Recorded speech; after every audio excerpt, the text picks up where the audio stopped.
ഓം ശ്രീനാരായണ പരമഗുരവേ നമഃ. സകലരും ആത്മസുഖത്തിനായി സകലവുമിങ്ങു സദാവി ചെയ്തിരുന്നു. മഹാഗുരുവിന്റെ ആത്മോപദേശമിതാണ്.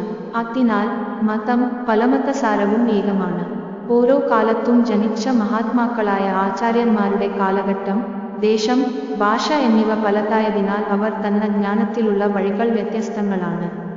എന്നാൽ ഈശ്വരനെക്കുറിച്ചുള്ള നിർണയം, ഈശ്വരനെ പ്രാപിക്കേണ്ട സ്ഥാനം, അതിലൂടെ കിട്ടുന്ന പ്രയോജനം ഇവയെല്ലാം ഒന്നാണ്, അതിൽ ഏകത്വമാണ്. അതിനാൽ മഹാത്മാക്കളുടെ ജ്ഞാനദാനം പലതെങ്കിലും അതിലുള്ള മതം അഥവാ അഭിപ്രായങ്ങൾ മാത്രമേ വ്യത്യസ്തമായുള്ളൂ. എല്ലാവർക്കും പ്രതിപാദ്യവസ്തു ഒന്നാകുന്നു. എല്ലാ ധർമ്മങ്ങളുടെയും പ്രതിപാദകവും മതമാകുന്നു.